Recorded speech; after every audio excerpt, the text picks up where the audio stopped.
couple of offensive linemen over here talking about how the offense is ready for the scrimmage.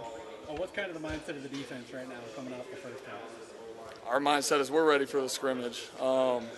Scrimmages are exciting. They're fun, especially this one. This one coming up is a special one for the young guys. It's really the last scrimmage of camp, the hard one. So they'll have an opportunity to show what they've got. And, me, I always want to compete and go out there and do the best I can, too, so it's always a fun time. You know that Coach D'Antonio from time to time likes to play with these scrimmage results, and maybe what he sees is not reality to you guys. So do you prepare the young guys for, hey, just expect if defense wins first, he's going to find a way for offense to win second? Yeah, I think in the first scrimmage we had 33 points, and we look up and they took like 5 points away from us out of nowhere. So he's always trying to do that, but that makes it fun at the same time, and we just tell the young guys to compete and have fun with it. Riley, will you talk to us about a couple guys up front? Panashuk, if you would, Josh King, and Austin Robertson, please. Yeah, those guys have promising futures here. You can tell that already.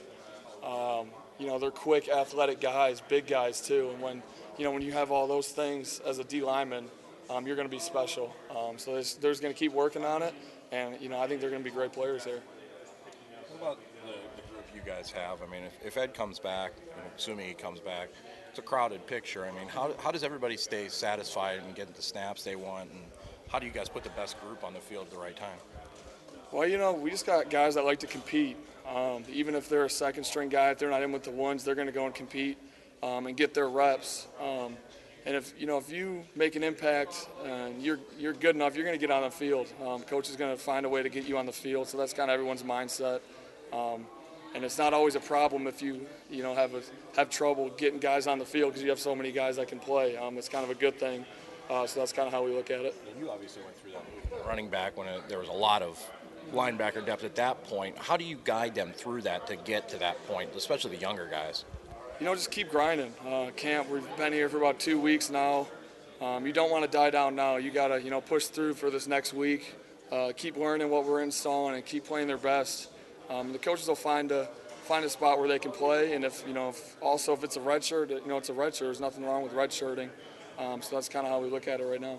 What was your senior speech like? It was crazy. It's funny. Once all the seniors get up there, they kind of take a second. They're like, wow, I can't believe I'm up here. And it really kind of does take you back. All the memories flash through your mind from the last 4 or 5 years. So it was a special time just to get up there and talk to everyone, kind of reminisce. So I had a good time doing it. You're a person that understands the history, and it's always mattered to you about Spartan football. And Max's Rose Bowl 13 team, many believe and said, was the best defense Michigan State had since '66. D'Antonio now says this may be his best. Does that put a little chip on your shoulder? Okay, he's going out there laying the gauntlet down. Let's prove him right. Yeah, it definitely does. And from my standpoint, I feel like we got a lot of talent on the defensive side of the ball. We got quick, athletic guys that can just flat out play football. So when you have that, it's exciting. I'm sure it's tough for our offense sometimes to go out there and practice against them all the time. But I like the guys we have on our defense. I'm just excited for us.